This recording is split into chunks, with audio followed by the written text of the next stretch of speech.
Hey everyone, can you hear me? It's me, Dr. Evie Okindaye Apia. Good morning, good morning. It is Saturday. I hope everyone is doing well. I just wanted to come to you today and say hello. We have a lot to talk about, so we can just dive right into it. Really, the name of the point of this podcast is New Relationship, New Attitude About Your Health. Okay, so there's a lot to go over, but I just wanted to touch base and say hello. I think many of you have seen me, of course, on All About the Tea, and I say thank you, and I want to say thank you for all the support. But for those of you who are new, my name is Dr. Eva Okindai Apia, and you know what? What I'm trying to do on this platform is just grow and really be able to uplift people to really be their own health advocates. And my background is I'm an internal medicine doctor as well as a kidney specialist. And, really from my standpoint, really what this is about is it's our platform, okay? Our platform to grow and to, you know, do everything, okay? Oh, hi, Bishop. Good morning. How are you? Thanks for joining. I was just reintroducing myself again. My name is Dr. Eva Okindaye Apia. And honestly, thanks, Bishop. But, honestly, what we're trying to do on this platform is encourage people to be their own health advocates. And in particular, I want to be able to help people of color specifically, as well as women of color. Okay, and there's just so much that we can do with this platform. I really want to hear from you. What do you guys think? What do you want to hear more about? I know Bishop probably would have a lot of great ideas. So yeah, just I would love to hear from you. Okay, so without further ado, let me just go ahead and get started. Let's see.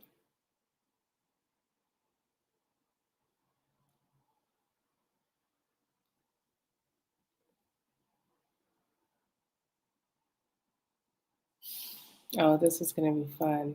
Okay.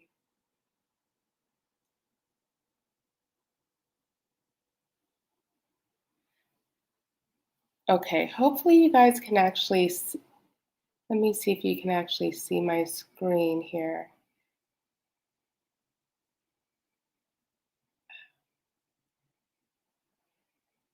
Okay, no, this way here.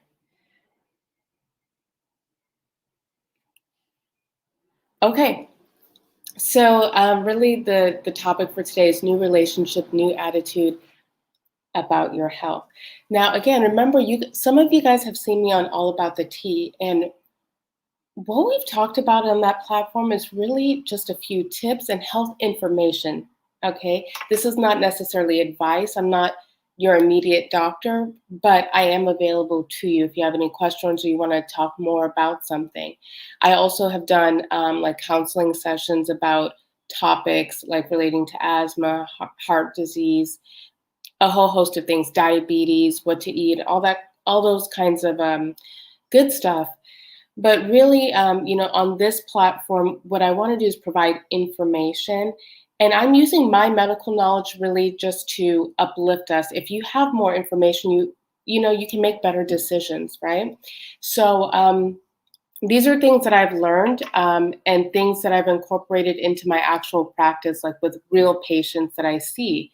And actually, part of the topic is really about sexual health and how to take ownership and responsibility of your body, right? And you know, part of what I've done is, um, basically some of these conversations came as a result of people, asking me, okay, well, what should I do? Or things that come up, in particular STDs, how to get tested, when to get tested, if something pops up, what do you do?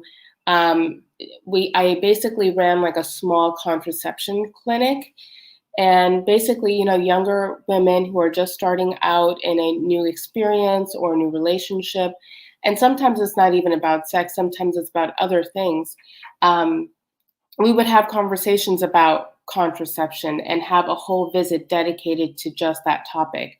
So, let's just go ahead and get started. Basically, three major points that I just wanted to briefly go over today. When you're in a new relationship and you have new, um, like a new situation, it's always time to start fresh and bring your paperwork. Now, if you are sexually active or would like to be sexually active, possibly in the future, I always recommend that everyone needs to bring their receipts to the table, meaning get tested for STDs, meaning sexually transmitted diseases or sexually transmitted infections. And so I got this schematic from one of the University of Washington's STD consortium.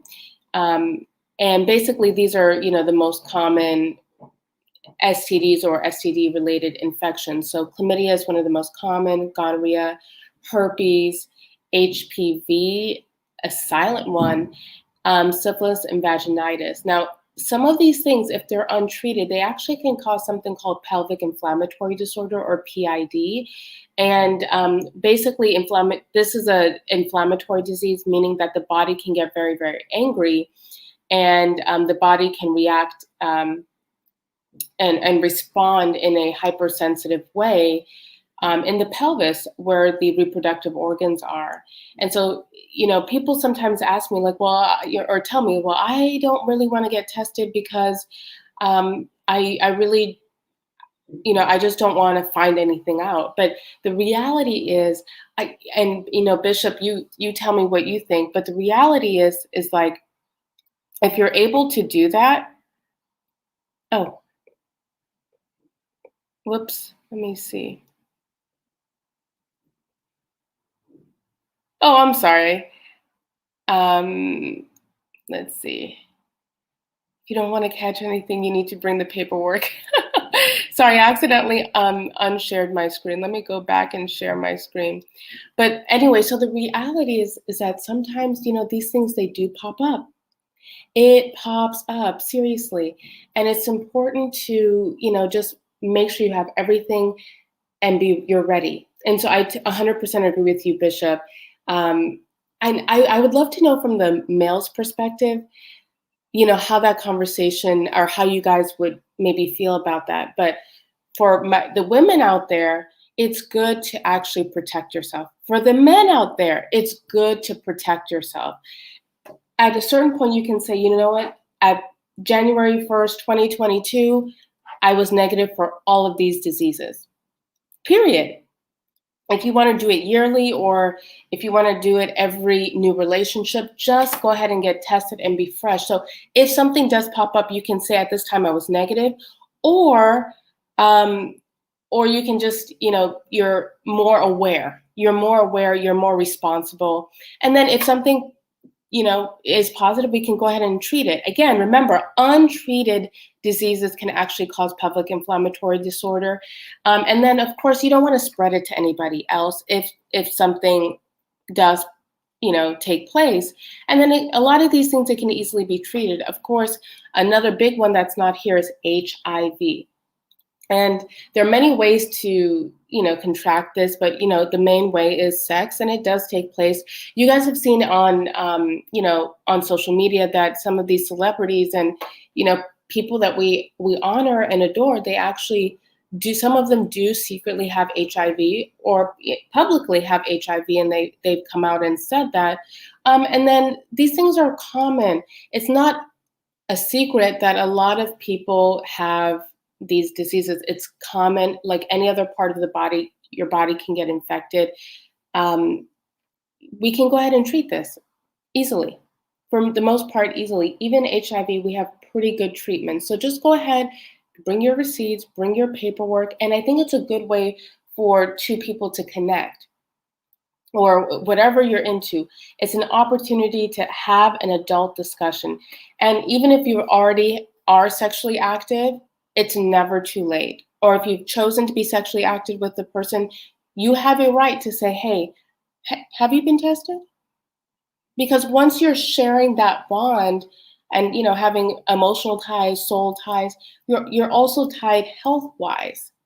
Okay. In fact, you really are not just sleeping with that person, you're sleeping with every other person that person has slept with, and vice versa.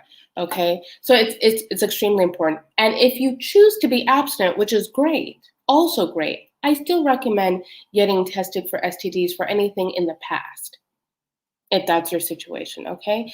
So next point. Let me just see what you guys are saying in here. Let's see. Is AZT still used to treat HIV? Oh, so I'm not sure. What are the latest drugs for treatment? Yes, it is still being used to treat HIV, and there are different formulations. Very good question. There are a lot of formulations. Actually, I did participate in an HIV clinic in residency, and the attending or supervising physician, he's one of the world experts on this issue. Actually, one of the chair people of my department. He's just amazing, and I learned a lot about these HIV drugs. And at the end of the day, still, even with the HIV, the leading cause of death in HIV is actually still heart disease. And people don't know that AIDS can happen. It's a sequelae or a consequence of HIV that's just gotten really bad or really severe. Sometimes it can be from not being treated. Either you're not taking the medications or there's something that's flaring up. But yeah, actually, the medications are getting better and better and more sophisticated.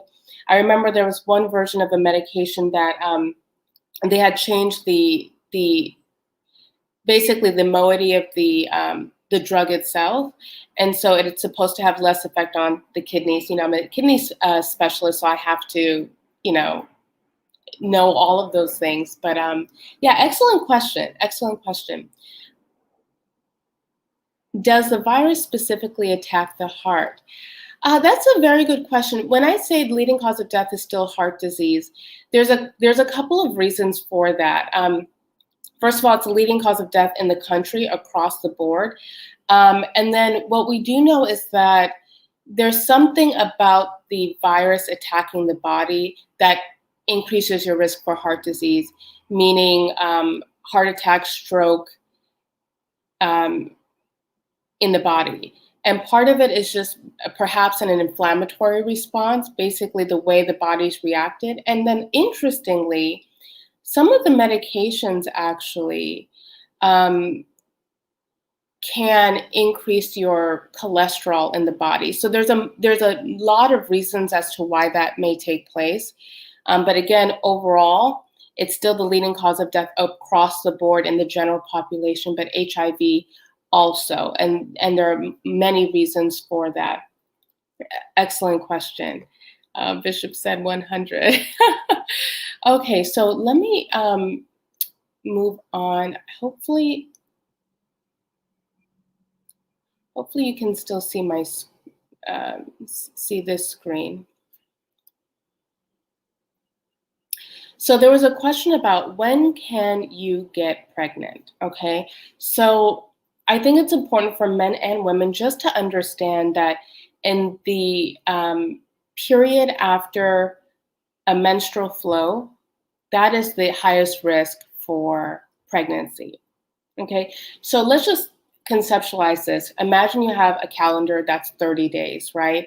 And we know a little bit about the birds and the bees, right? So for women, we are able to get pregnant, and part of that is because we menstruate, meaning we every month, there's bleeding, vaginal bleeding, right? And that's just part of how women are set up, of course.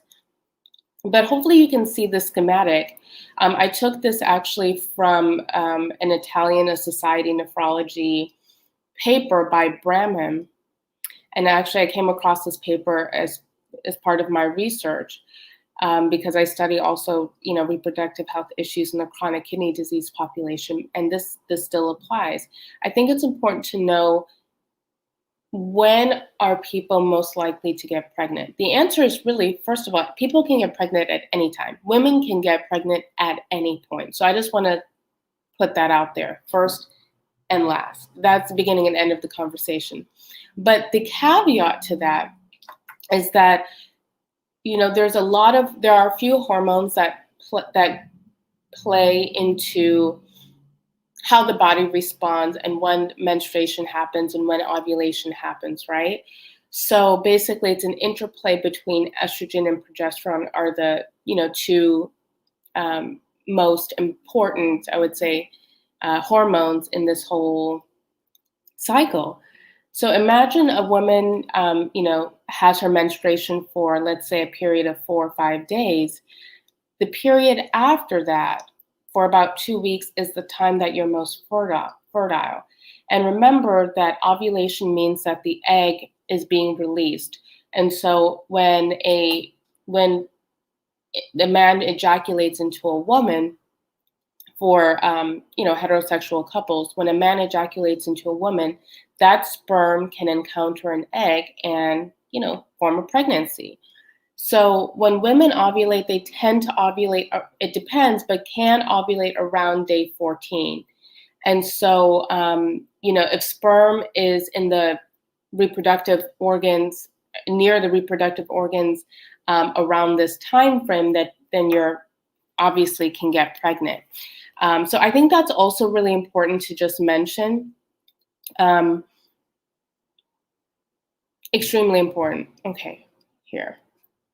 Let me see what you guys are saying.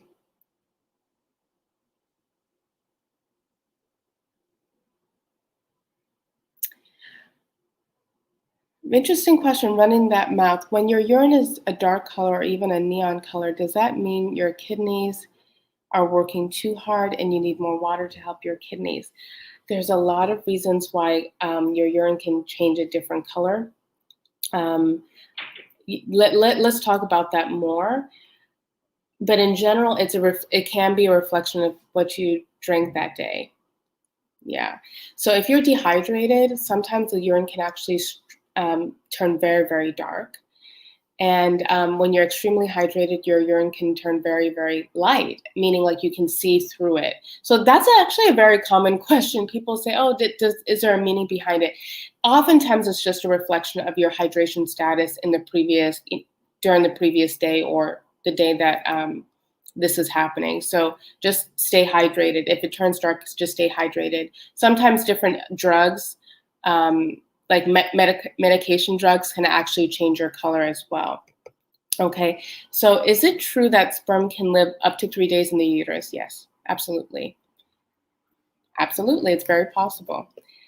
Oh, thanks, Bishop. This is extremely important information. Oh, I appreciate that. So yeah, I just want us to be forewarned and forearmed about, how to just go about some of these life adulting tasks that we have to do. There's medical science behind all of these things, and why not use this information to benefit ourselves. So when it comes to young women, sometimes what I like to do is just encourage to say, you know what, instead of having multiple partners, or instead of having one partner and not knowing what your status is, be proactive, have those hard conversations. And in fact, it doesn't even have to be hard. This can be, if you do this every time you're in a new relationship, then it becomes easier and easier as you move forward. Okay. And you know what? It's not necessarily taught to us. This is actually some information that I learned over time, or I've just seen the consequences on the other side. And so I always try and do it preventatively. I hope what I'm saying makes sense. Okay, so I want to share my screen with you guys. Okay, next, create your contraception plan. So this applies for both men and women. Okay, and let me explain why. If you decide that contraception is for you, or if you decide you do not want to be pregnant, consider contraception, okay? And contraception are just basically medications, tools to help prevent pregnancy at the end of the day. And there's a variety of different types. I'm not going to go into a lot of detail about this, but I just want you to know that there are different technologies. I think the most widely known are the pills. Basically, these are basically oral contraceptive pills, or the pill. It's a medication you can take daily. It's oftentimes a combination of hormones, estrogen and progesterone, that helps change your body so that you don't get pregnant, basically.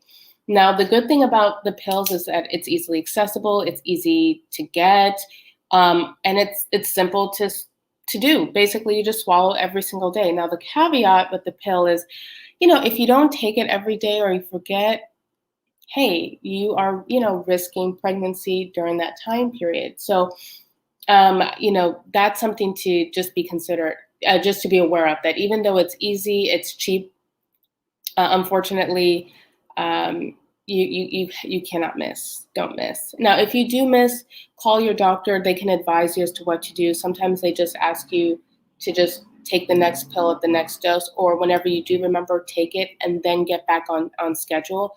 But I would have you have that conversation with your doctor. So that's the pill.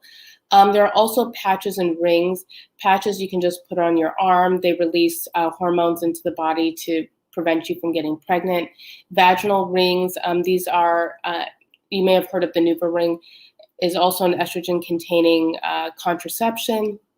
And you just put it in the vagina. There are different ways to do it, but the most standard way is you put it in the vagina for 3 weeks, take it out for a week, and you can, after you take it out, that's when you can get your period. So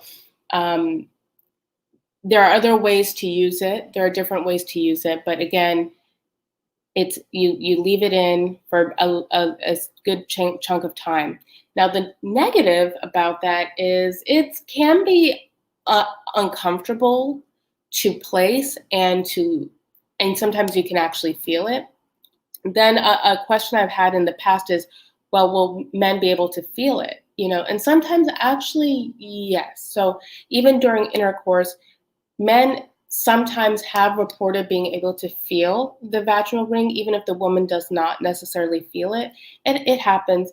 Then the other thing is sometimes people actually forget it's in there. Can you believe it?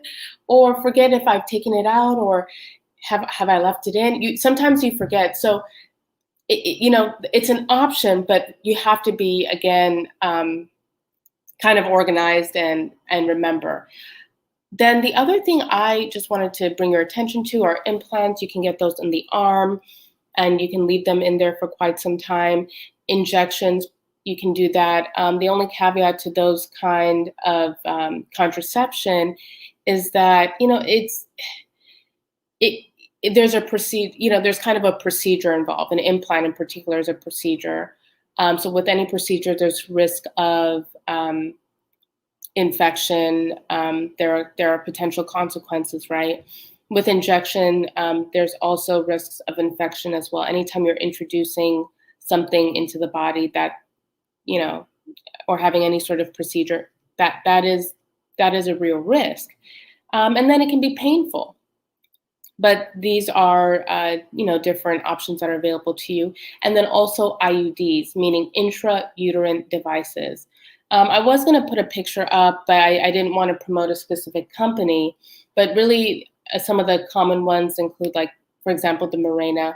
Basically, it's a kind of T-shaped device that is inserted into the vagina, into the uterus. And what I like about IUDs is it's a set it and forget it. Okay, so it's something you can leave in there for years if you wanted to.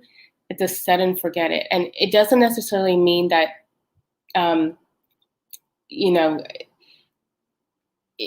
like, for example, if people feel like, oh, well, is it necessary? It's a long time. You don't necessarily need, it's good to at least have, so that in case you do decide, to get sexually active, you're covered. You're covered, and you don't have to think about it. You don't have to worry about it.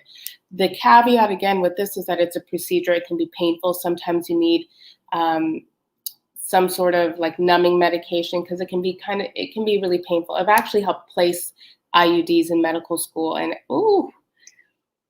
some of these ladies, they take a lot. But yeah, so these are some examples of common ones.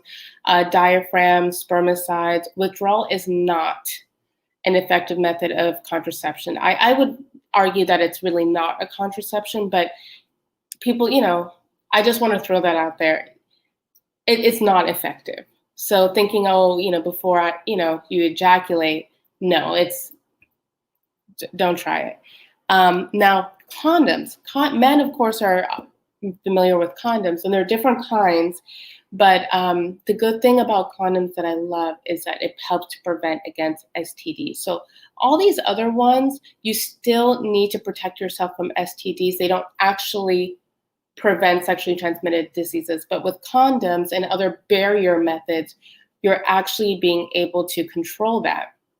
So, I hope that's helpful. So, Ms. Toya Barton, my son, age 17, liver count came back 3 times normal, the number it should be. His ultrasound data soon. Should I be worried? Very good question. Let's take that one day at a time. I would recommend an ultrasound as well. I would need to know more information to see taking, any other herbs or supplements. I've seen this actually commonly. I remember there was a patient, not a HIPAA violation or anything, but I remember there was a patient who ended up having liver injury because of some dietary supplement she was taking to lose weight, right? Her doctor told her to lose weight, and she was having some difficulty doing it. So she took this natural herb or supplement, and unfortunately developed, we presume, she pretty much for sure developed liver injury as a result of it. Now, it's hard to prove that that was the actual cause, but the timeline fits with it. But unfortunately, her liver took a hit. And so sometimes, it could just be something simple like that. It's just ask questions and work with the doctor. But common causes of liver problems include drugs, illicit drugs, medication drugs, herbs, supplement types of drugs. So all kinds of drugs, number one. Number two, infections, including viruses, some serious and some not.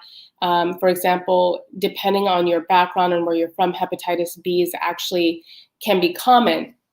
And hepatitis B can be common in like Sub-Saharan Africa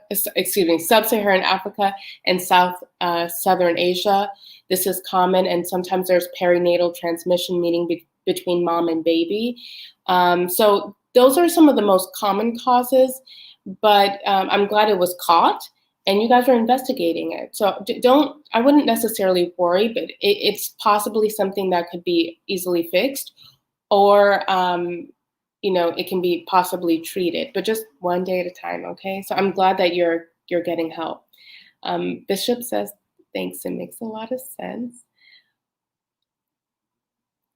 Good question. So LSW, what of those middle-aged women, 51 to 52, can you still get your period and still get pregnant? That's a very good question. There's many ways to answer this. Okay, so for example, apparently Naomi Campbell just had a baby, apparently. And I believe she delivered a baby from what I'm seeing on social media. So here's what I would say. Obviously, younger women have an easier time getting pregnant. As women age, our egg quality goes down, right? And even advanced maternal age can depend, on how your body is doing. But even women in their young 30s, the chance of getting pregnant diminishes. Number one, the chance of having a healthy pregnancy is also diminished over time. So we have to keep that in mind. It's not just about getting pregnant, it's about having a healthy pregnancy and making sure that, that the, baby survives to term. So that's a very important question. If people do not have a period, can you get pregnant? Um, Typically, no. However, technology is getting more and more sophisticated. You guys have probably heard of IVF or in vitro fertilization. So, what I recommend for young women, or really anybody, honestly, anybody, is to consider freezing your eggs.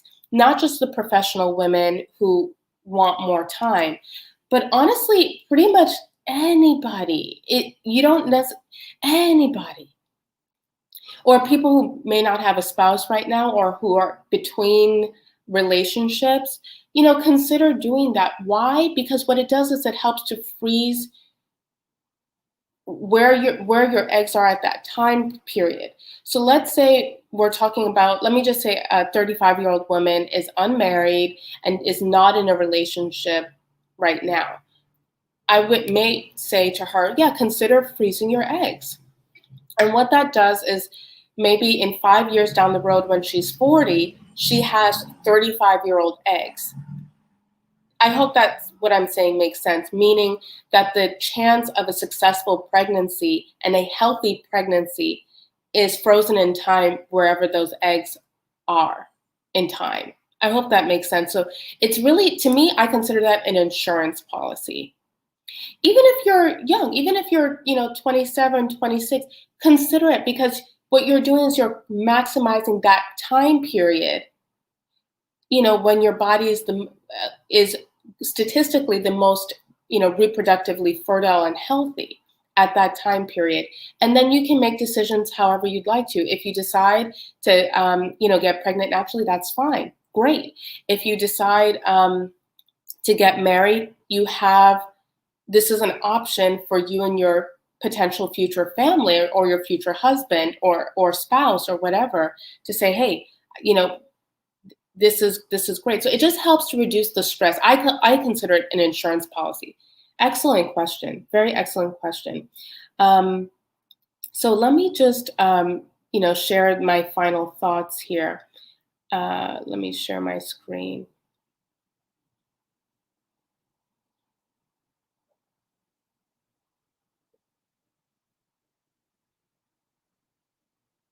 I hope you guys can see that. So final thoughts: get tested for STDs, number one. Number two, know when you're at highest risk for pregnancy. And number three, create a contraception plan. I hope that's been helpful. Remember, getting tested for STDs is about responsibility. It can be something that you and your partner decide to do, even if you're not in a relationship. I'm bringing this out for anybody. I don't want to just go with standard or traditional, relationship situations, but for anybody who may be sexually active or who has been sexually active in the past, everyone should bring their paperwork. Everyone should bring their receipts. And I think that's just, the most responsible thing to do. And where each other stands. And honestly, being able to talk about sex and potentially STDs is the adult thing to do. And I think it helps to facilitate other hard or important, tough conversations as well. Next, remember the times that you're actually able to get pregnant. A woman is able to get pregnant if you're a man. I think it's also important to know, like, hey, if she mentions like, hey, I'm on my period, or I can't have sex right now, or chooses not to, remember that period afterward is that sweet spot. Now, if you're trying to get pregnant, that's the sweet spot you're looking for. If you're trying to avoid pregnancy, just remember that. I'm not saying do not have sex or definitely do have sex or it's 100% for sure going to happen on day 13 or 14. No, what I'm saying is that this is based upon how the body works, these are the most likely times for someone to get pregnant. Now, remember, women have different cycles. Some people have short cycles. So it depends. It doesn't mean that, every woman has every month a 7-day menstruation. No, that's not what I'm saying. This is just a schematic. And you can infer that based upon, you can apply to each woman, but this is just a generality. Okay, and remember, you can get pregnant at any time, anytime. Okay, lastly, create your contraception plan. There's a lot of different types, but at the end of the day, the pill is probably the most convenient, is a convenient way to do it, a daily pill. But remember to take it every single day, and remember to take it at the same time. Caveat: some medications can actually alter your contraception. This has happened. This has happened. The way that the medications can interplay, what can happen is certain medications can actually ironically, lower your the levels of the pill in the body, and therefore you're at risk for pregnancy. So just keep that in mind. And your doctor should help, guide you with that. That's number one. The second thing I want to mention is that IUDs are becoming increasingly popular. This is something I definitely recommend in general. Again, it's a set and forget it type of thing. Once it's inserted, you don't have to worry about it. There are some complications that are rare, but this is something that's becoming increasingly popular. And therefore, meaning we have, more and more experience with IUDs.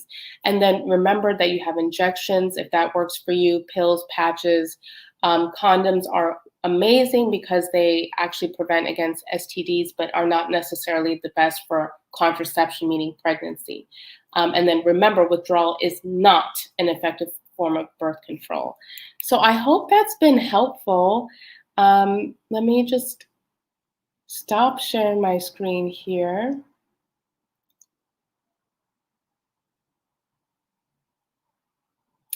Okay, perfect. So let me know, what you think, but I'll just go ahead and answer some of these questions here. So running that mouth, do we care less about women's health today? Back in the 90s, I used to see PSAs for women's health, i.e. reminders to do breast exams. There's less of a discussion around women's health today. You think so? Well, you have that experience, and I have to respect that. It's interesting because I think there are a lot more options. Technologies is, I think, getting better and better, and as it should, to help us make informed decisions, right? We talked about in vitro fertilization. There are a lot of novel reproductive health technologies that are becoming available and more sophisticated. And so, who knows? But I hope that my channel can support, you and your friends, your family, because I think it is important. We should absolutely be talking about it. Sorry, I meant to say, do we still need birth control at that age and still having periods? So good question. Birth control is not just for birth control. What I mean by that is actually there's sometimes we can use benefits of birth control for other reasons. You guys may have seen this like in middle school and high school. Depending on your age, but actually there are some people who use birth control not for pregnancy prevention, but actually for acne. Have you heard of that? People do use it for acne. And then there are other things like, for example, you may have heard of some conditions like polycystic ovarian syndrome. There are ways that we can use the hormones to stabilize certain diseases. For people who have very irregular periods, not necessarily to prevent a pregnancy, but to help with menstrual irregularities. That's slightly different. For those who have heavy periods, I've seen it being used. So that's an important question. Now for for older women, I normally haven't done that. There usually are different, whatever the issue they're trying to do at that age, there usually are medications for that. Now, as it relates to preventing pregnancy at the age of 51, 52, I personally would not prescribe that. I don't think I have in the past, just because it's much harder at that point. It's almost like your body physiologically the hormone levels are just different at that age. So I wouldn't necessarily do that. But I just bring all of that up to say that there are many reasons to be on birth control, not just necessarily just for birth control. Now, for women of a particular age who are transitioning out, the most common thing I'm usually doing is prescribing something like venlafaxine or Effexor for hot flashes. So it can be brutal. It can be very brutal. Very good question. Thanks, Bishop. Thank you so much. This is an awesome stream, Dr. Evie. I appreciate it. I was a little nervous, but I want to just give everyone the information, and I'm glad that you find it to be helpful. Now, let's see, Mateus, does depression make someone lose their interest in you? I'd like to know more about that question. Now, depression can be terrible. It can be terrible, and actually can affect relationships and can affect someone's sex life. So, yeah, sometimes depression can play a role. Stress, anxiety. Sometimes you may have heard of something called performance anxiety. Yeah, there's a lot of things going on, and it depends. What is that person doing with their depression? Are they drinking a lot? Is there illicit drug use involved? Not sleeping well. Is their hygiene different? So that can play a role in terms of sexual attraction. I've actually had a few questions in the past about erections, morning erections, or changes in erections. What to do with that? Very good question. But yeah, that could be a multifaceted issue. Sorry, if you are between 51 and 52 and still getting your period, do you still need to use birth control? Personal decision. That's a personal decision. I haven't prescribed it at that age group, but that's a personal decision. And I wouldn't necessarily start it at that age. But I would recommend talking to your doctor about that. Yeah. But it becomes less and less likely to get pregnant. But if you'd like to, just discuss it with your doctor or anyone of that age group, okay? Thank you. Thank you, LSW. Great information. So she's told me she doesn't feel like talking to anyone and her libido is low. Okay, so someone's libido is low. Very good question. So very good point. This is actually quite common. And it doesn't mean that, there's a weird, it's something that's very commonplace. So, okay, well, I'll say this. So women's sexual desires can change over time. And there's an old adage that women start peaking in their sexual prowess, I would say. It can be a little bit middle-aged, like in 40s, 50s, they can start to rise in their sexual desires.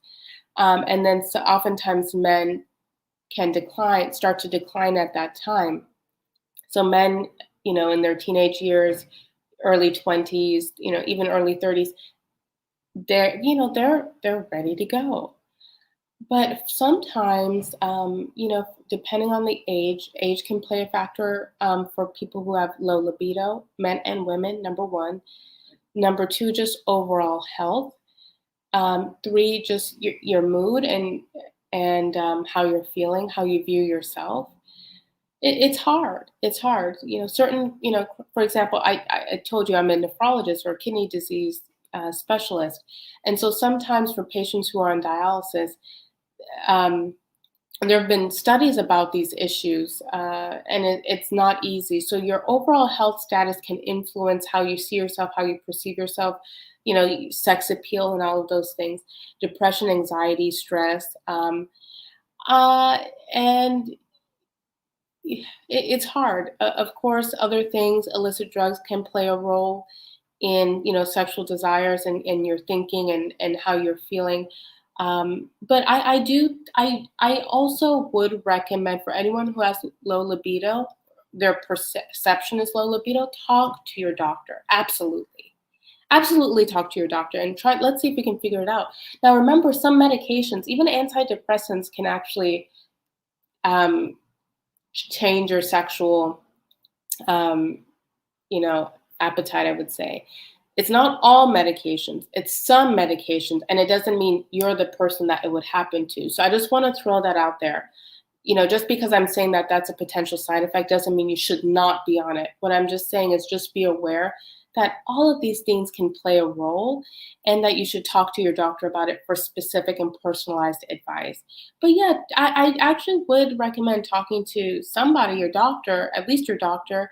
And then if it seems to be, relating to mood, of course, getting a therapist. And there are a lot of resources nowadays online even to finding someone, so you don't even have to leave your couch to talk to somebody. That's a very good point. Thank you for sharing that.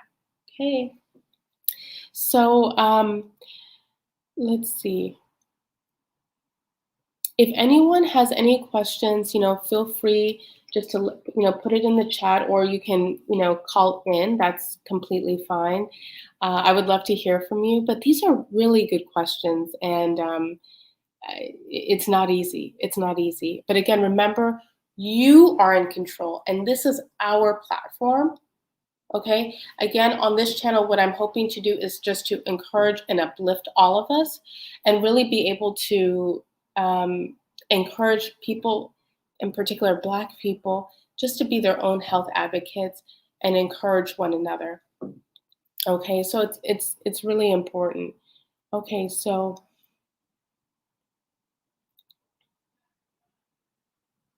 right. Thank you, Bishop. This is an awesome stream. Okay. So if you have any questions, feel free just to hit me up on Instagram. I'll put it in the chat. It's Dr. Evioa, Drivieoa. Or you can also find me on Twitter. I'm also on there.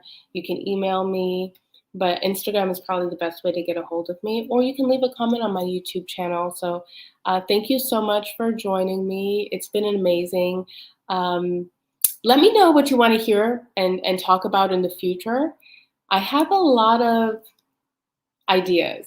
I'm thinking about doing like a womankind of series, instead of like mankind, womankind.